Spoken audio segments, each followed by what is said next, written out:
Good morning, class 7. That day we have started with the third chapter, the Delhi Sultans. Let's see what we have studied the previous day.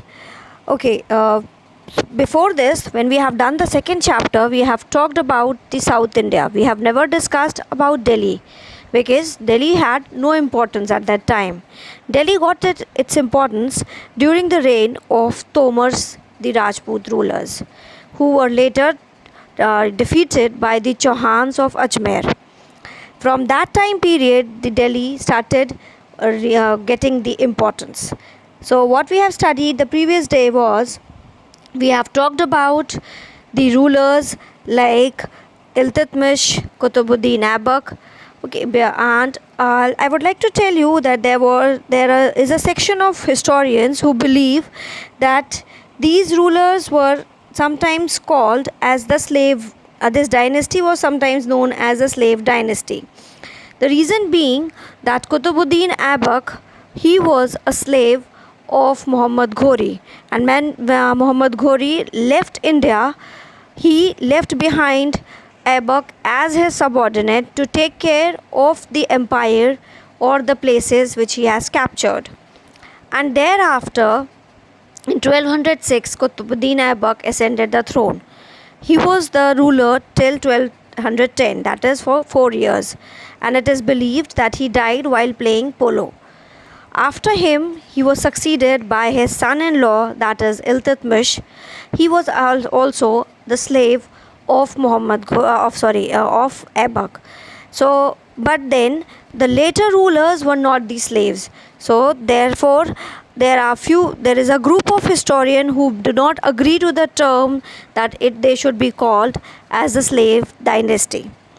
Okay, and further the dynasties which have been ruling the Delhi were the Turkish rule. After these Turkish rulers were the Khilji dynasty, the Tughlaqs, the Sayyids, and the last one was the Lodi dynasty. Okay, so you can see the important rulers of these different dynasties. After Iltutmish, he was succeeded by his daughter Razia, who was not very well accepted by the people because there was gender differentiation in that era, you can say. And Iltutmish had sons also, but he felt that Razia is more capable to be a ruler. But just because she was a female, the people and the nobles, they were not ready to accept the term that they will be ruled by a female. So she could only rule for 4 years, that is from 1236 to 1240. She was succeeded by her brother Nasiruddin. Although we can see that here Ghiyasuddin Balban has been written, but Nasiruddin was the ruler and his minister was Ghiyasuddin Balban. He helped the ruler in his administration, and the ruler was not very efficient, so Balban was in a way taking care of the empire, and after his death he himself ascended the throne and he ruled for almost 21 years. He adopted the policy of blood and iron, so he was very strict. People in his court were the atmosphere of the court was very serious. There were no alcohol allowed. People were not enjoying merrymaking every now and then. He himself was one of the members of the 40, that is the Chehalgani, known as the 40 were the important nobles. Initially, they were the slaves who were brought. In that era, it was a time that people purchased slaves and they gave them the trainings and the important position in the empire. So he was himself one of the members of this 40. So he knew that they had very important role in the administration. So first of all, what he did was he took action against these 40s, this Chehalgani group. Okay, so this much we have studied the previous day. Let's continue.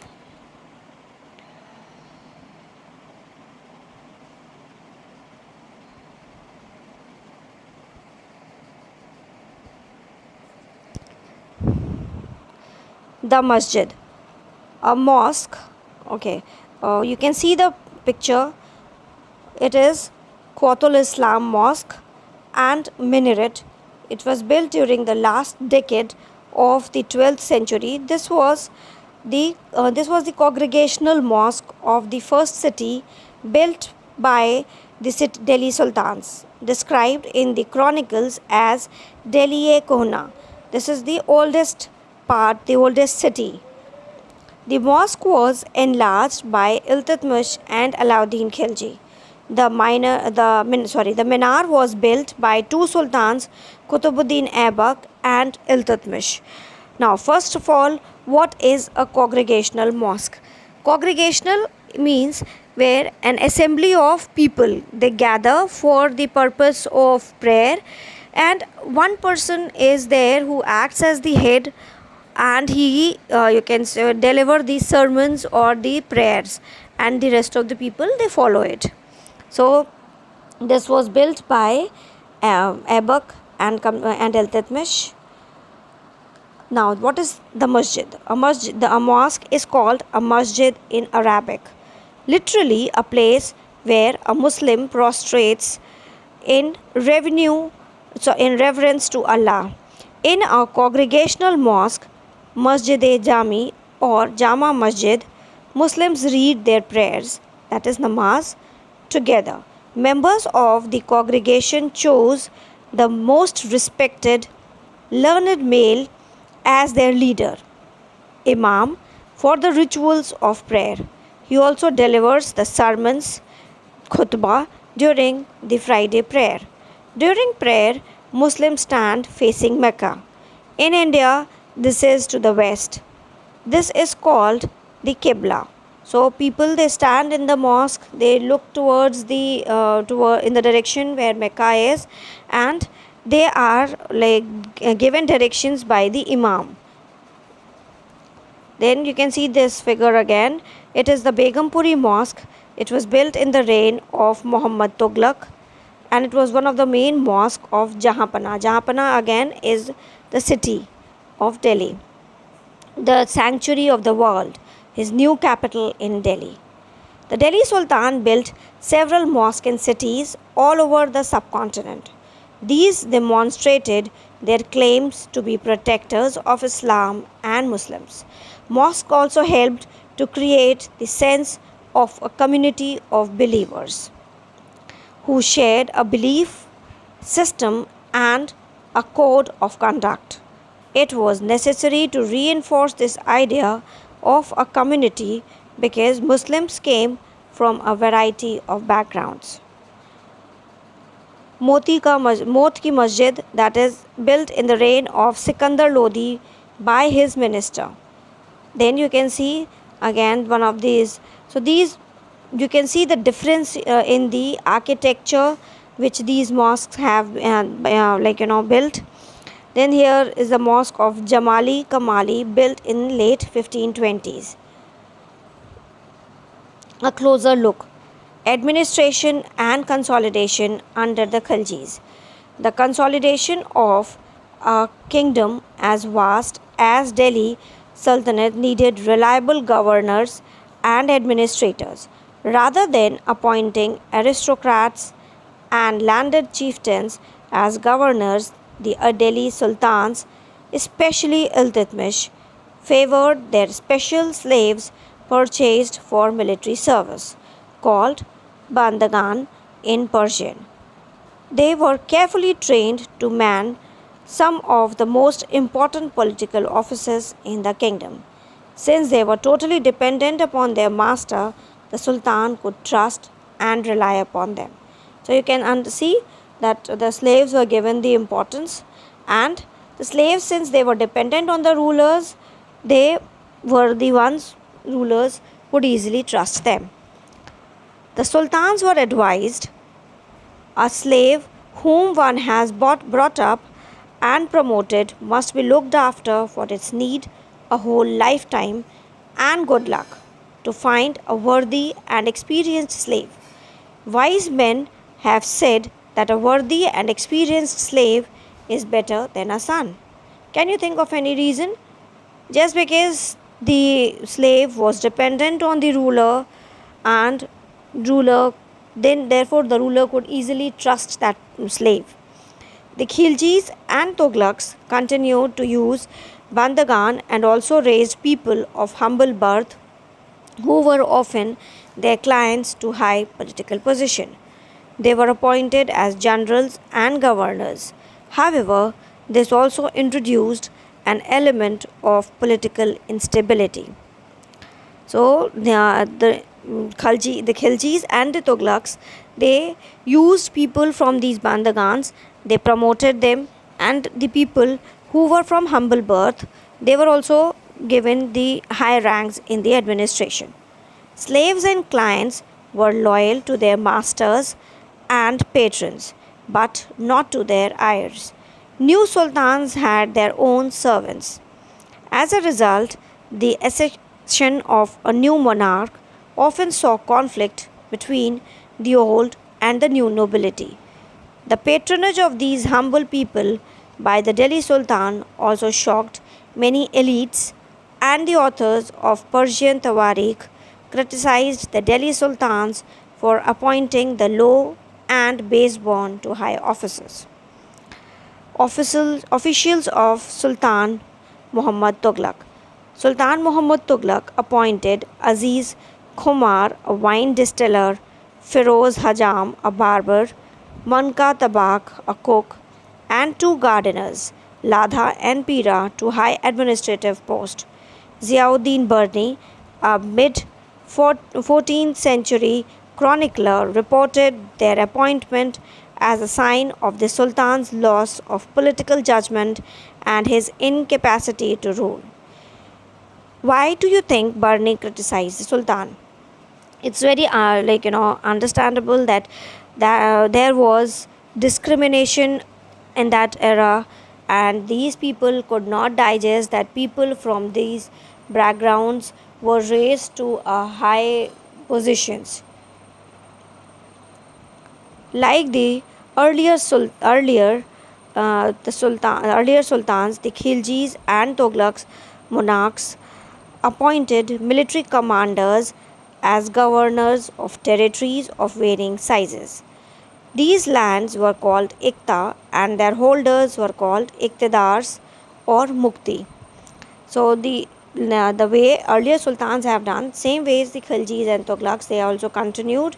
They had their military commanders who were appointed as the governor of different areas.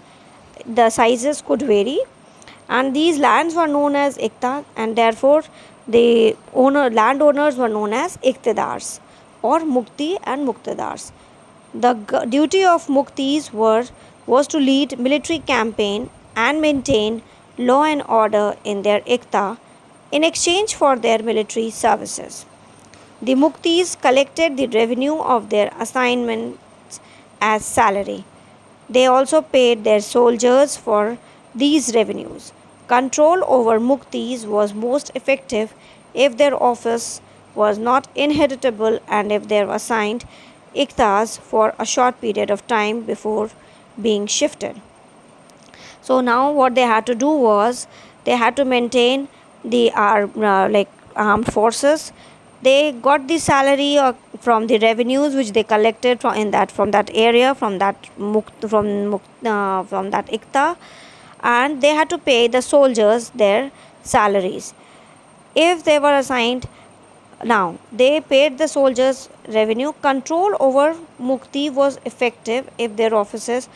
Now if the offices will be heritable, that is like after one person his son would inherit, then the administration will not be very strong. But if it was transferable, they assigned Iktas for a short period of time before being shifted. These harsh conditions of service were rigorously imposed during the reign of Alauddin Khilji and Muhammad Tughlaq. Accountants were appointed by the state to check the amount of revenue collected by the Muktis. Care was taken that the Mukti collected only the taxes prescribed by the state and that he kept the required number of soldiers. So the task of these accountants was that they could keep an eye that these muktis are collecting the taxes which is to the that much amount only which they have been prescribed. They were told to have the number of soldiers, and that many soldiers they could keep in the army. As the Delhi sultans brought the hinterland of the cities under their control, they forced the landed chieftains, the Samanta aristocrats, and rich landlords to accept their authority. Under Alauddin Khilji, the state brought the assessment and collection of land revenue under its own control. The rights of local chieftain to levy taxes were cancelled, and they were forced to pay taxes. So they brought the hinterland. Hinterland was the area which was near the coast.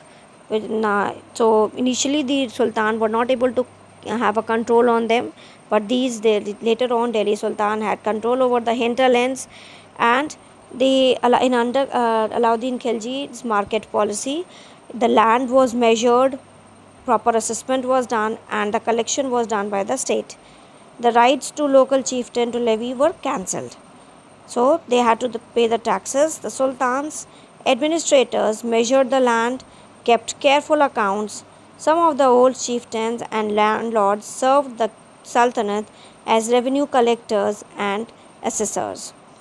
There were 3 types of taxes on cultivation called kharaj, and amounting to about 50% of the peasants' produce, on cattle, and on houses. So 3 taxes: on cattle, on houses, and on the land, kharaj, and it was taken 50% of the produce.